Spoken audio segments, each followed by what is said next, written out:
Set up the idler pulley for the chain now. It's all finished.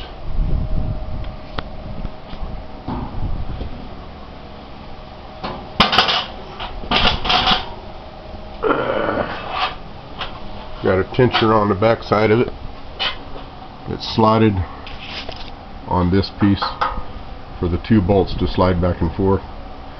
You just tighten this bolt right here and it pulls it towards me, and then it tensions the chain.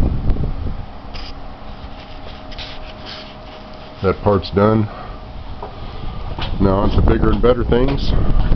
The wheels and tires, I got them finished on the front side anyway.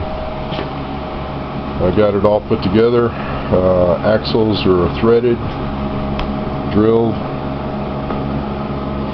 and got a key or a cotter pin through it.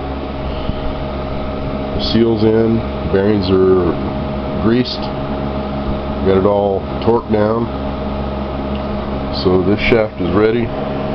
This will be the idler shaft. This one is the drive. Got it all keyed. This is the hub that I made.